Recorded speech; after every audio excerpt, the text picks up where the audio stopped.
I have a farm. I'm interested in hemp. Let's bring the public onto the farm. They can see it, touch it, feel it, smell it. That's Lancaster County hemp farmer and cover crop coach Steve Groff. This is the Lancaster Farming Industrial Hemp Podcast, and my name is Eric Herlock. Today, I'm going to talk to Steve Groff about his new hemp maze down there at Cedar Meadow Farm in Holtwood, Pennsylvania. It's sort of like a corn maze, but it's made out of hemp. This is the first of its kind in Pennsylvania. I see you, Minnesota. I know you have one too. And then we'll have a quick interview with the maze master himself, Hugh McPherson from Maize Quest. But first, a quick word from our sponsor, and then a few nuggets of hemp news.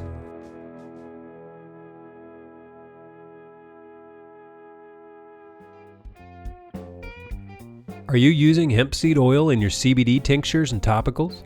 Are you looking for a consistent, reliable, high-quality, American-grown and processed hemp seed oil?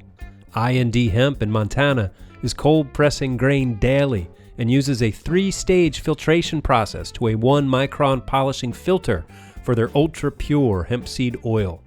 Ultra-pure hemp seed oil has consistent, superior clarity with no sediment. 5 gallons or 5,000 liters, you can confidently source what you need at indhemp.com.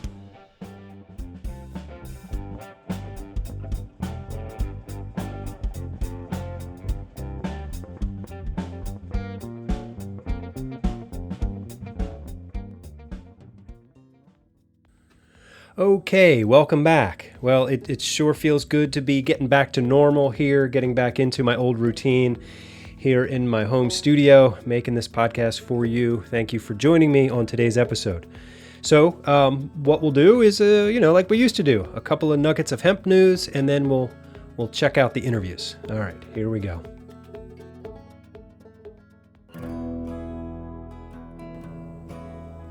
Okay, so this first story is out of Texas. It's published in Hemp Industry Daily. And the headline reads, Texas ban on smokable hemp tossed, opening potential $400 million market.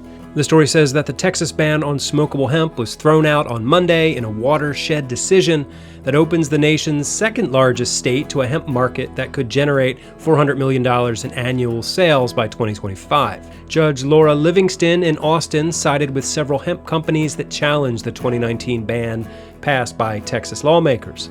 The judge's ruling throws out that law and a resulting rule from the Texas Health Department that sought to enforce the statute. The decision unleashes big opportunities for hemp manufacturers in Texas. The ban didn't apply to using smokable hemp, only manufacturing it.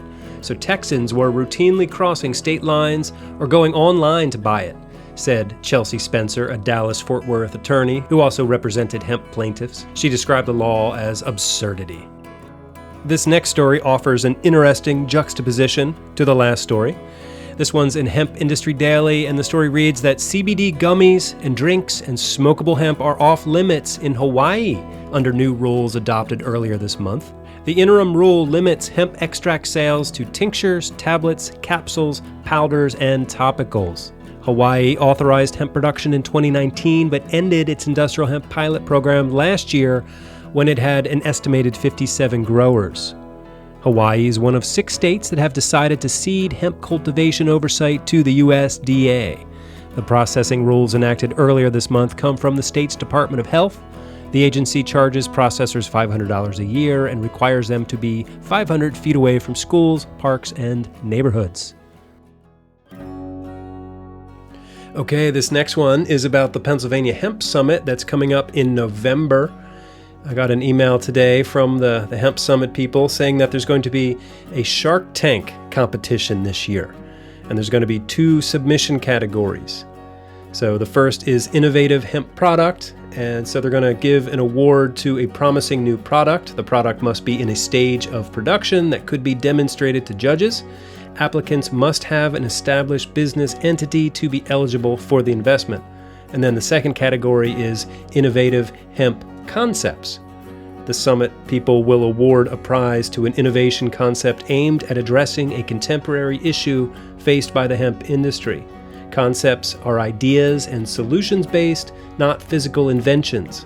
Unlike the investment prize, applicants are not required to be associated with a business entity. There will be more details about this coming soon, but in the meantime, you can go to pahempsummit.com to learn more about the 2021 Pennsylvania Hemp Summit. And just one final thing here about the Southern Hemp Expo that's coming up from September 2nd to September 5th in Raleigh, North Carolina. Just wanted to let you know that I will be making an appearance there. I'm going to be presenting something about my fiber and grain road trip. It's going to be Saturday, September 4th. It's going to be at noon over lunchtime in the ballroom. So hope to see you there. Okay, and that concludes News Nuggets for this week. My guest today is Steve Groff. He's a hemp farmer from southern Lancaster County, Pennsylvania. He's been on the show before, and today he's going to be talking about Hemp Maze. It's not the first hemp maze in the world, but it seems to be the first hemp maze in Pennsylvania. So here we go. Steve Groff, welcome back to our podcast. How are you doing? Doing great, Eric. Pleasure to be back on again. Yeah, so I read something in Lancaster Farming this week about you having a one-of-a-kind hemp maze. What's going on with that? Yes, sir. It is one of a kind. I just kind of got this idea late last winter that, trying to think about what I can do to promote my CBD brand, cedarmeadow.farm CBD brand. And I kind of also been contemplating, should I try fiber and seed? You hear about it, and since the CBD is kind of not as the talk of the town like it was 2 years ago, for good reason.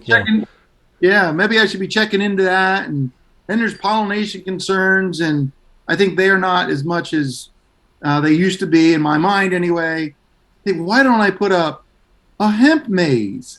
Everybody knows the popularity of corn mazes, right? And they're a lot of fun to take the family out and everything. Of course, the publicity you get out of the picture that you take of the maze, of the design within the maze, that's really, really good in marketing. And I thought, maybe I could do this with hemp.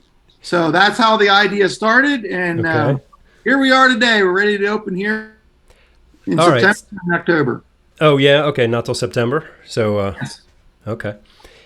So let's first talk about what size the maze is. Is this a couple of acres? So it's a 4-acre block, and around that 4 acres, for aesthetics, we planted 10-foot wide of sunflowers. Oh, okay. They will be in full bloom in the beginning of September.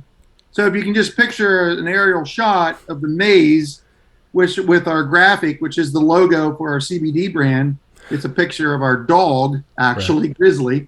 And then you'll have this nice, beautiful yellow frame around the 4-acre maze. Like you're hitting all the agritourism buttons there, though, right? You got the maze, you have the photo op with the sunflowers, so you're just going to be bringing them in. Yeah, but there's more, Eric. But wait, there's more. We got pick your own pumpkins. I planted 18 varieties of pumpkins, mixed all the seed up in the planter, and planted it all around the maze. Oh, wow. And so people can come, and we'll have some picked. If people don't want to pick their own, they can just buy right there. So yeah, and then of course, you got to keep people there. You got to feed them. You got to give them something to drink. So there's food and drinks too.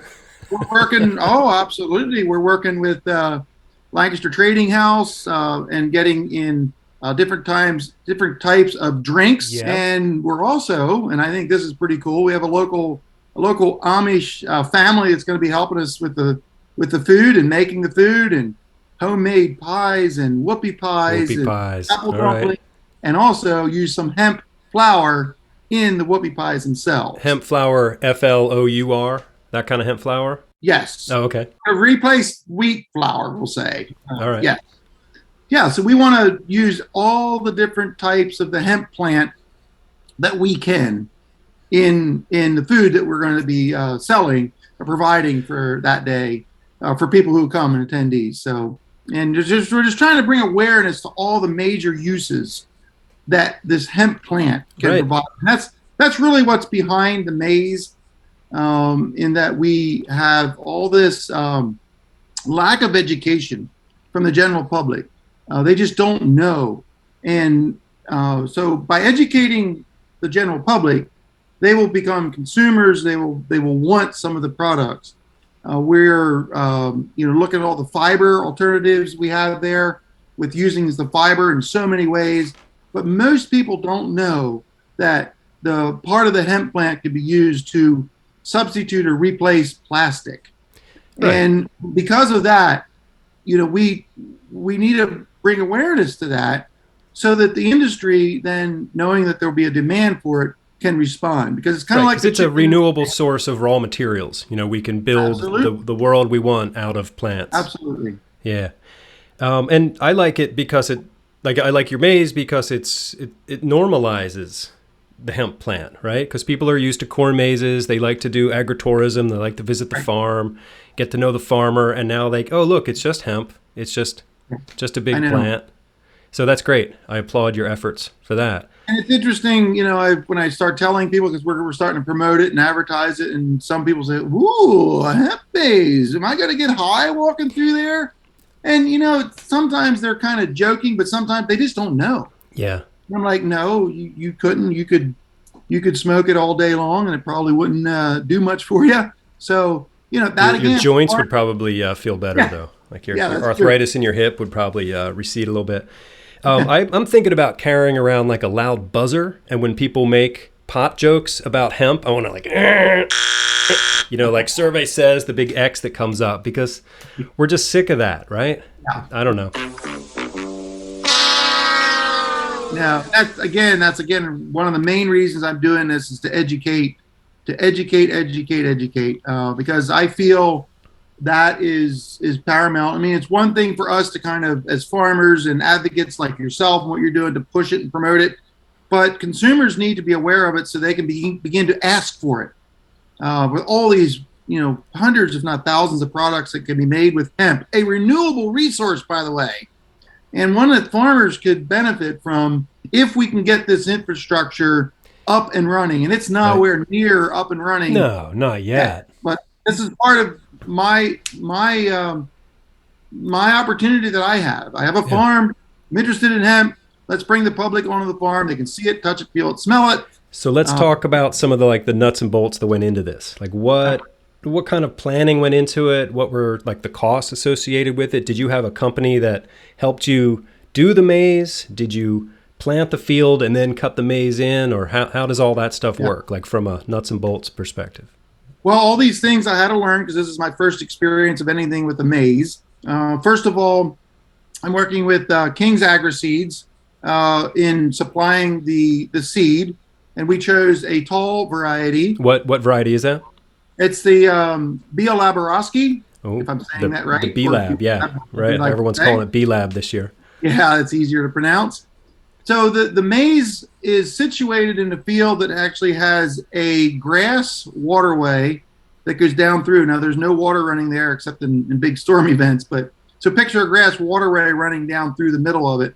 So the upper half of the maize is designed for more older kids or adults. The other side of the maize is designed a little bit more for children, smaller children. The paths are wider. And then we planted it 1 month later. Okay. So the main part of the maize averages 6 to 8 feet tall. A few plants are 10 feet. The shorter average is 4 to 6 feet tall. So we kind of have that option there. And we really didn't know exactly when our planting date should be to time it for a September and October, opening and so forth. I think we guessed pretty good. We'll still see how it all plays out. How dense did you plant it? So we're doing with fiber hemp, so it's planted more like, farmers would be used to planting grain. And I'll just say several 100,000 seeds per acre. We wanted it fairly thick. We planted it with my 15-inch planter, 15-inch rows. What's that, like pounds per acre? Like 20 pounds? It's about 60 or 70 pounds per acre. Oh, okay. So we didn't skimp on seed because we wanted it thick for the maize. And we did do some experimenting in there, in the context of just seed density.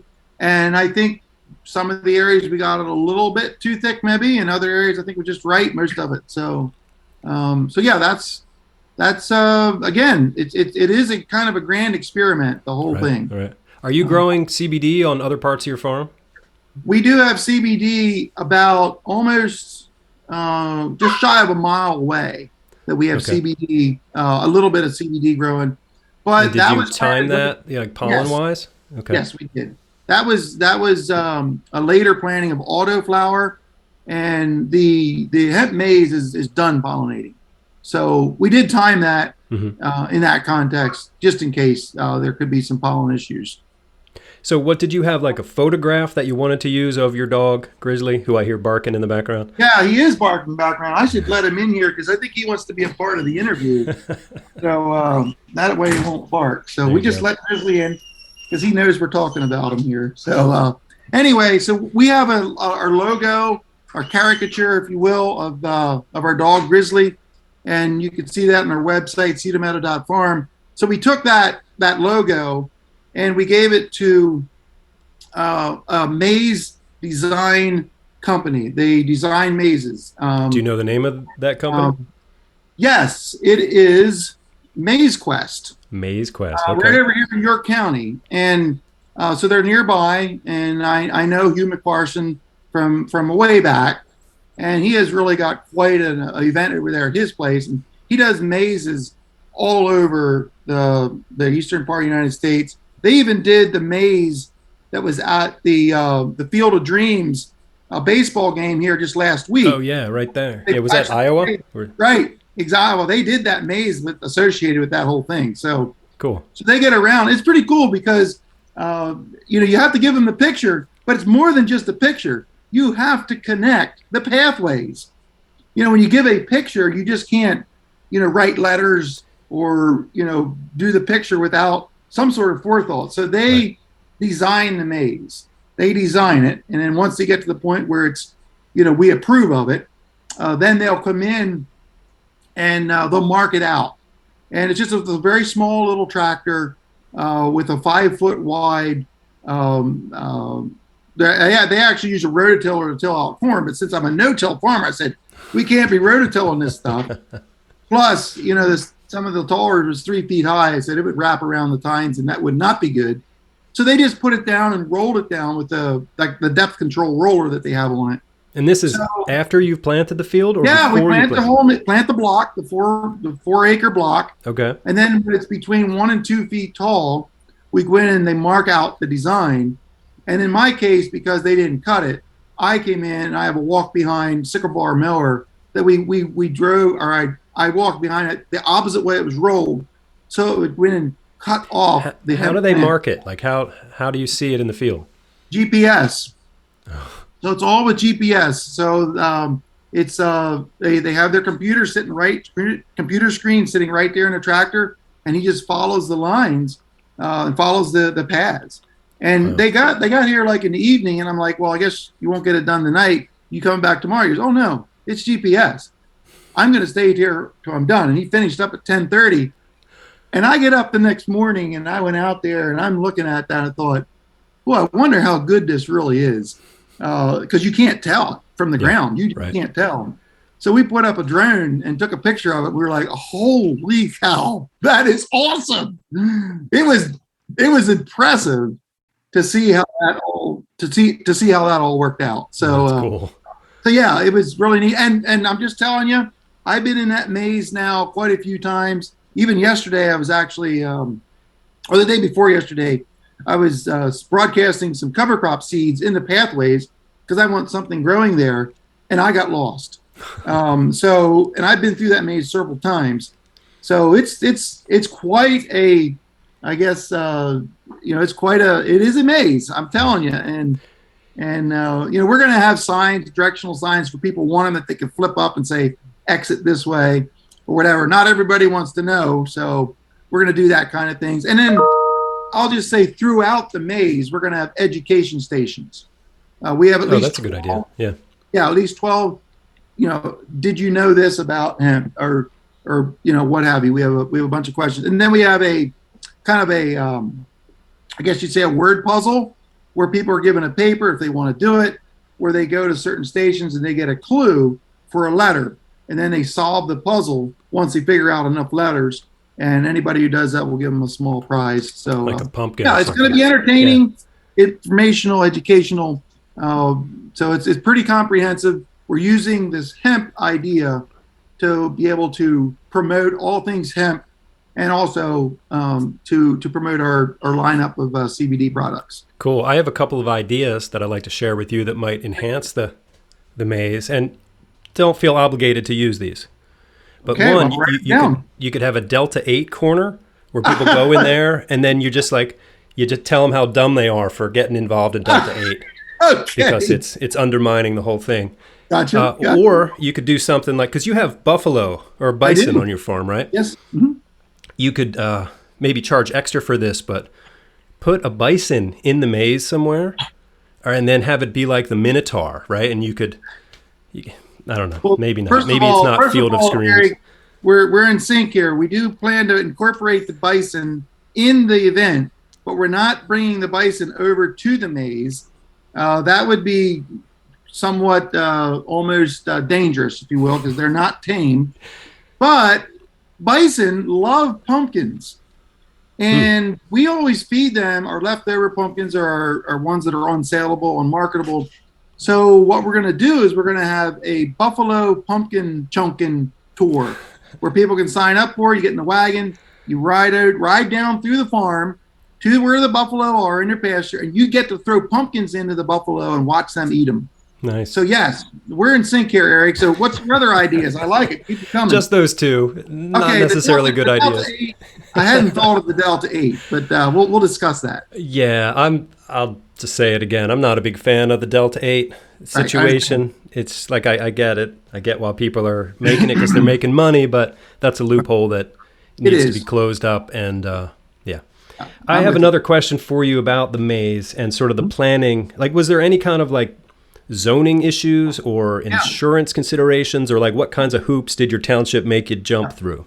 Absolutely, that is very, very important, and that's one of the first things I did. I went to my township.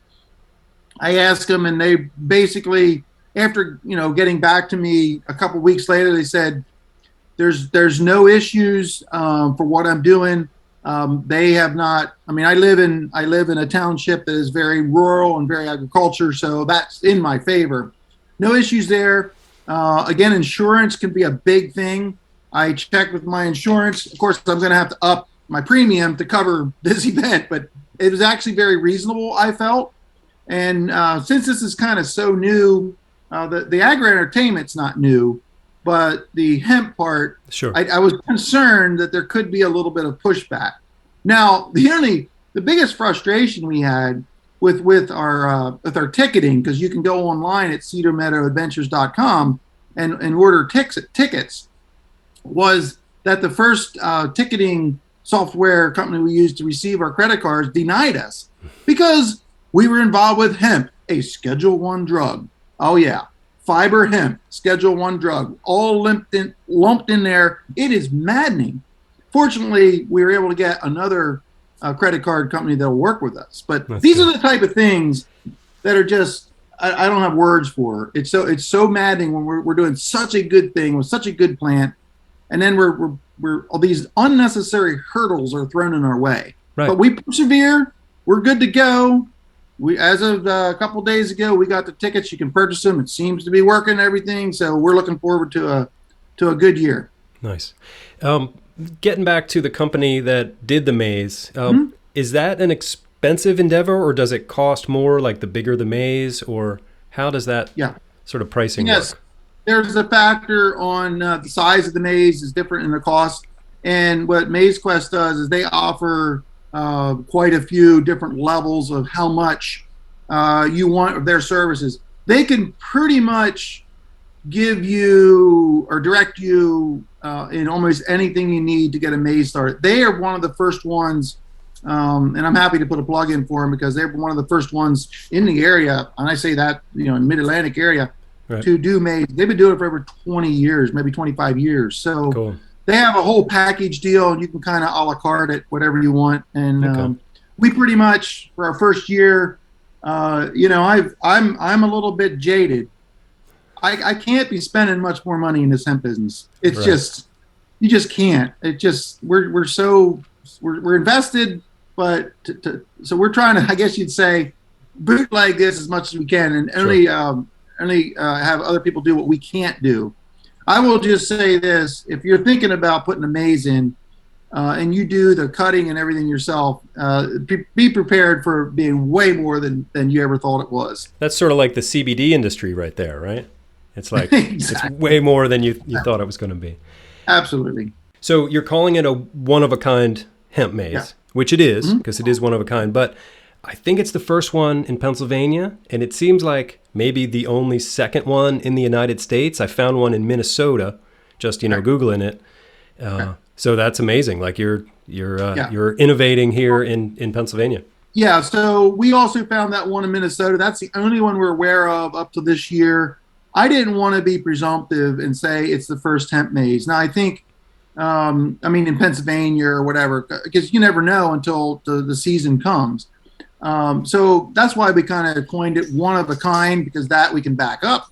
And hey, it's kind of cool to be the first one and all, but for us, it's more about using this as an opportunity to educate the public and to just to help get the word out about all the great uses of hemp. And it's just such a wonderful story because every aspect of it is good. The growing of it, and we're going to promote, of course, my regenerative agriculture principles, no-till cover crops. People will be able to see the cover crops.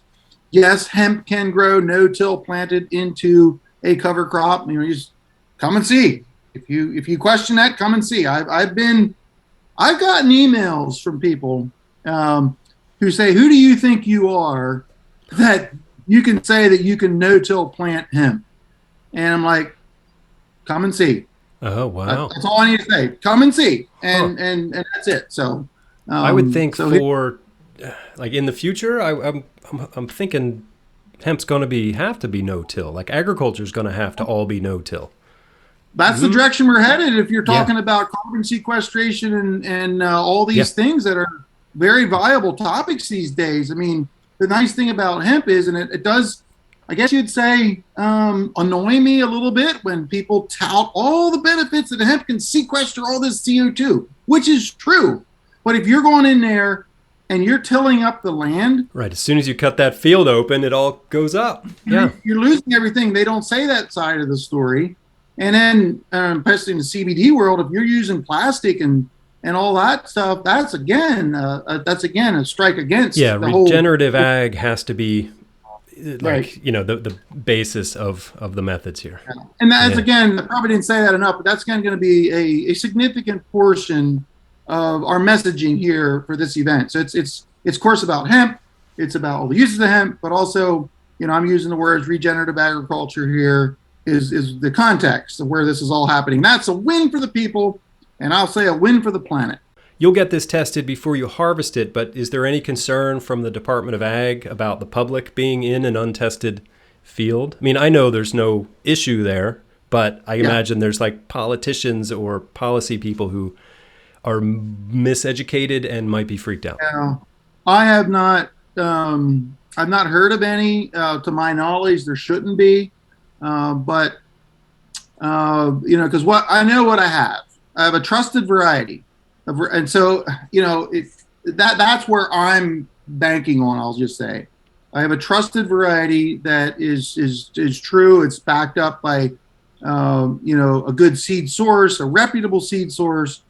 So I know for me, I am firmly in the spirit of the law, you might say. Okay. There's no question there. Sure. To me, what a better way to be able to help this fledgling industry than to get the word out by letting people touch it, feel it, see it. Right. And just, we plan to have hemp stalks there, land that people can break open, see how strong the fibers. You can't break a hemp stalk. You can't pull it apart. It's too strong.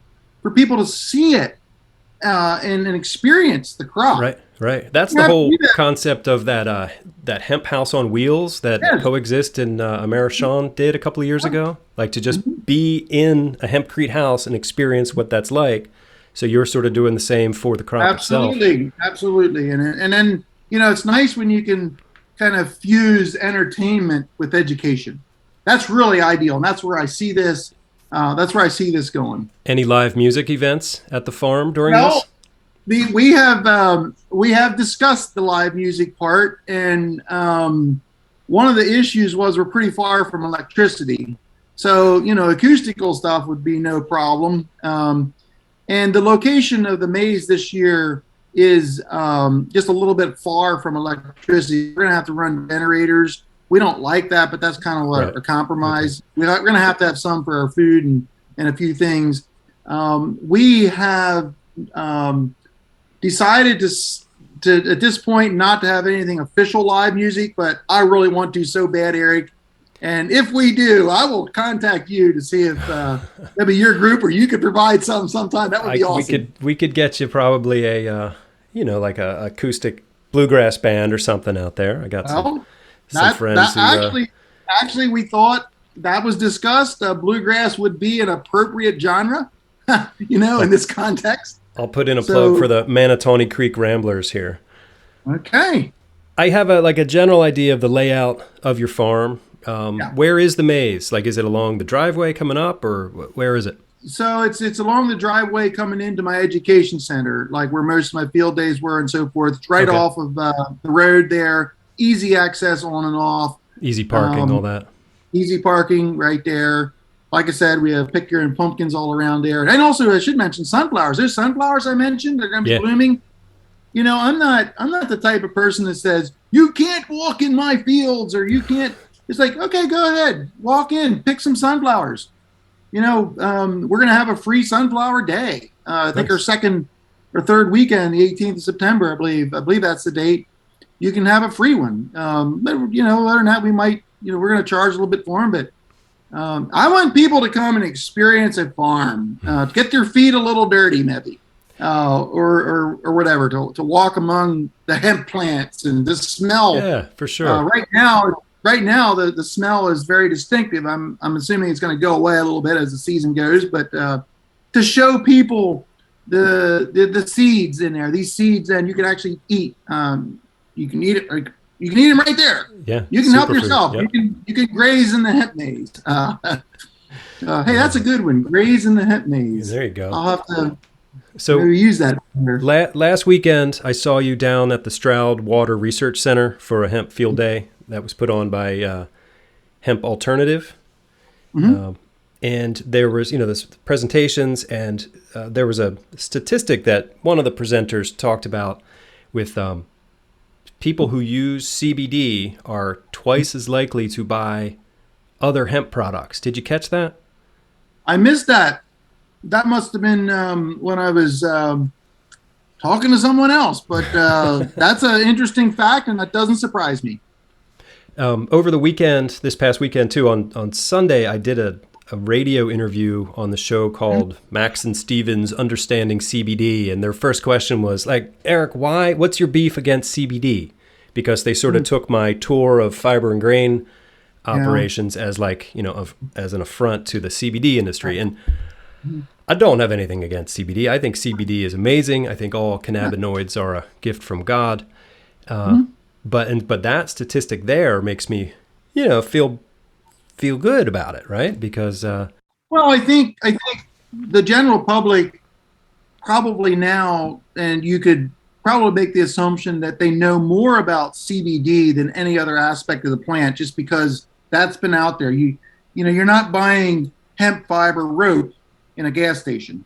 You can buy CBD though there, and it's kind of almost everywhere. If you haven't seen CBD advertised, you're not awake. You're not looking around. Right. Even though people still understand if they sold hemp rope in gas stations, you probably shouldn't buy it for the same reason you shouldn't buy gas station CBD, right?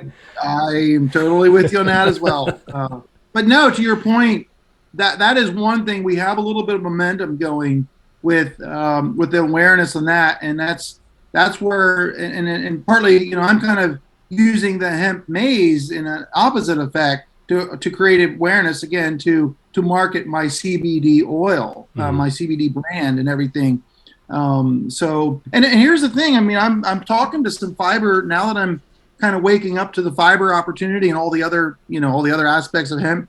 And I'm starting to talk to some of the companies that do processing, and the one that I talked to So they'd be happy to process my fiber here on this field and give back to me whatever I want, for next year to just to demonstrate or show here's the way the fiber looks. And because I was just showing some of the fibers to just right off the plant and to a neighbor the other day, and I'm like, wow, I didn't know that. That's amazing. And it's kind of funny to me now, that word amazing, having the word maze in the middle of it.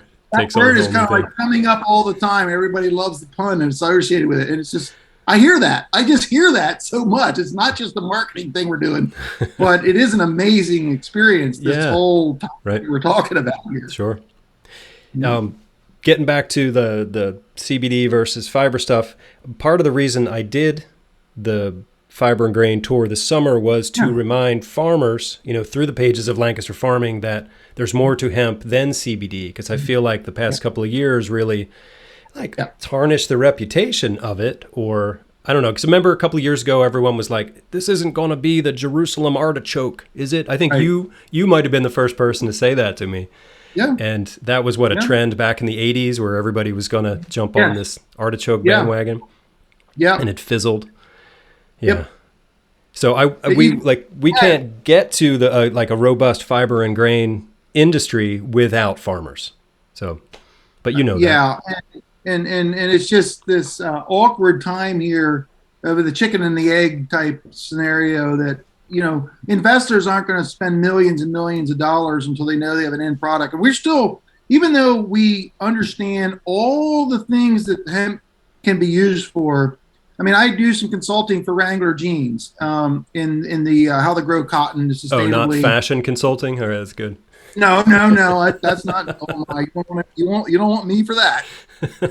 No, for growing the cotton, because they have a brand called the Rooted Collection, which is cotton that's grown using cover crops and no-till. So I've been a part of that, and I asked them, when are we going to start seeing hemp jeans or hemp Wrangler clothing, because that would be a natural fit. I know that Levi's, their competitors, already made some statements that they're moving in that direction. They may even have something. But what Wrangler told me was that they just don't have the technology yet for mass scale production. Right.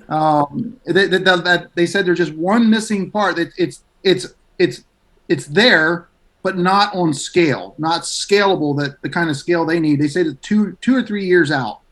And as you would expect, the Europeans are probably a little ahead of us, but I know Wrangler's represented in Europe. So, and I'm sure all the textile, all the clothing people, all the people are looking at this now.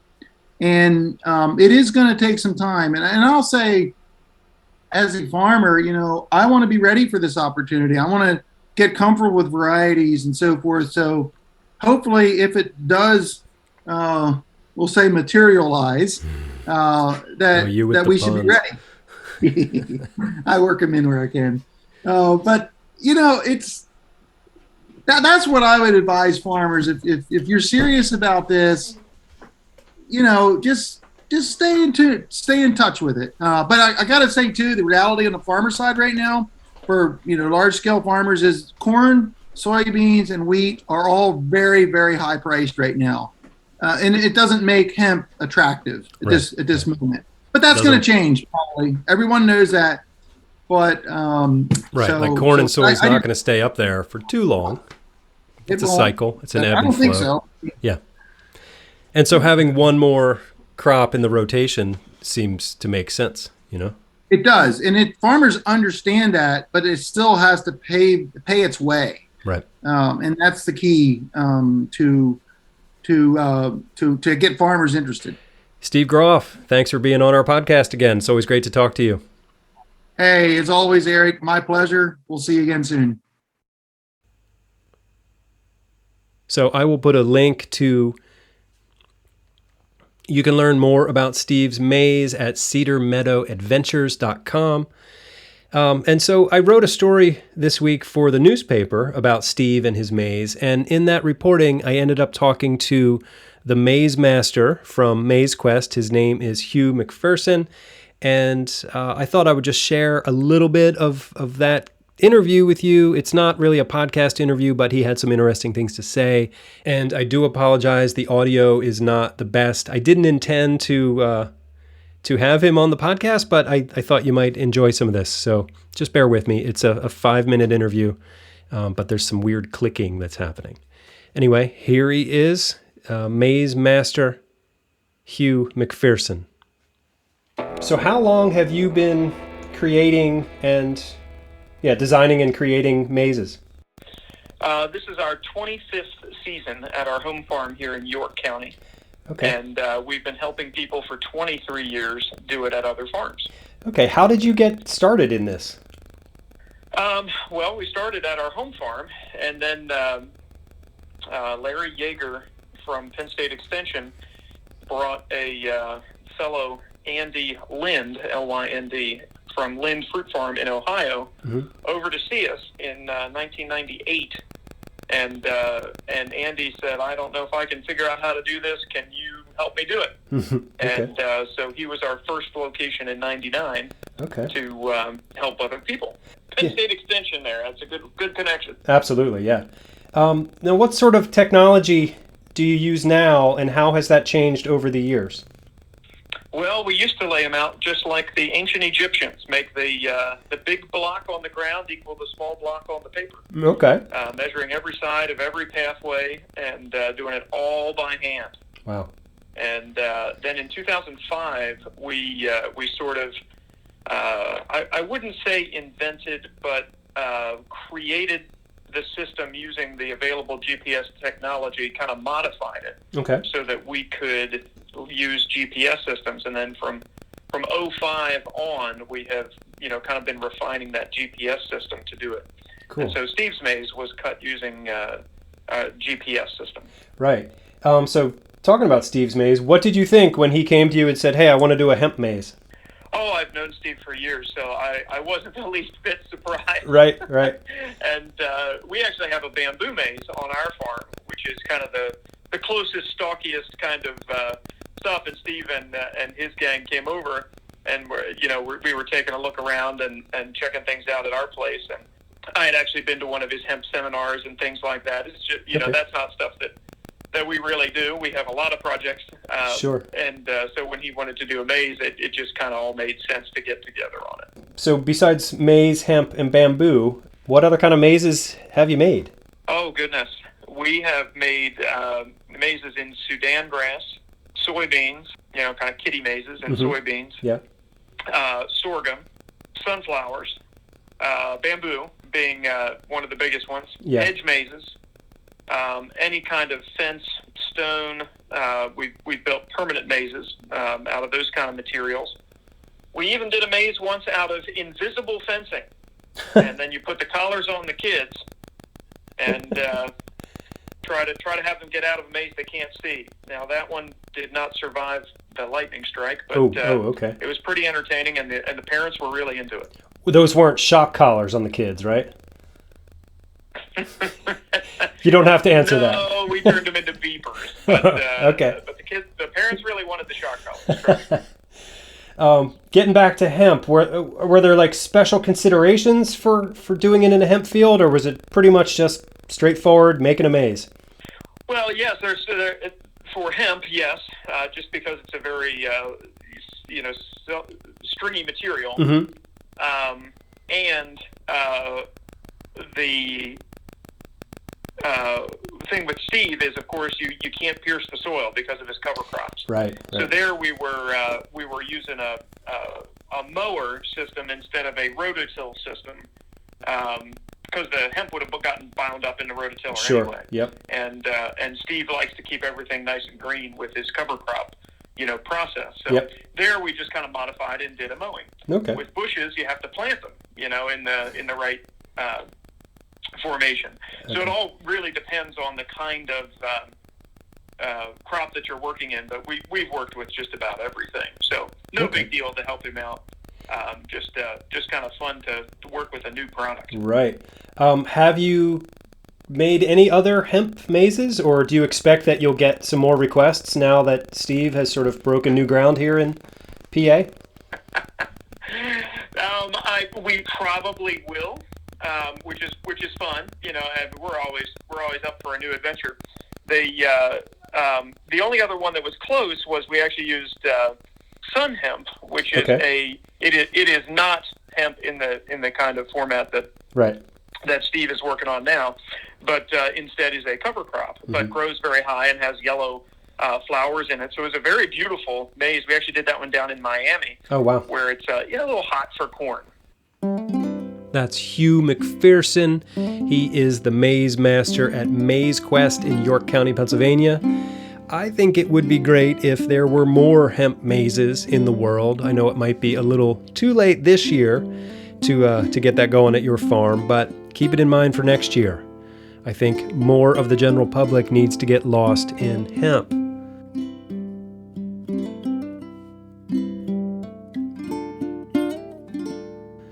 All right, and just a reminder that I will be down in Raleigh, North Carolina over Labor Day weekend, going to be presenting some photos and videos from my Fiber and Grain road trip.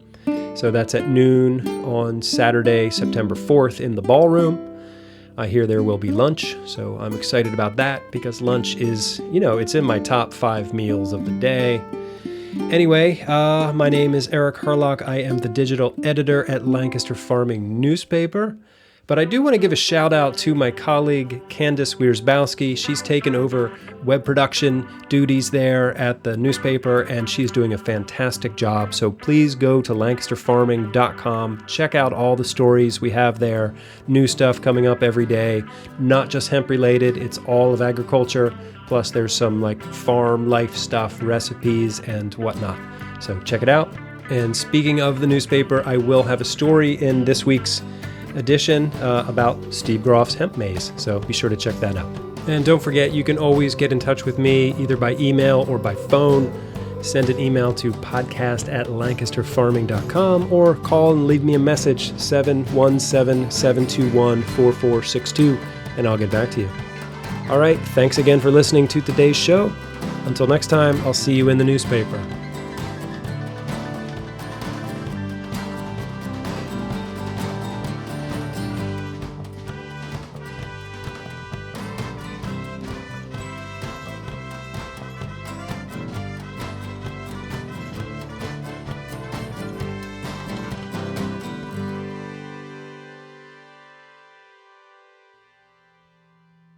Industrial hemp.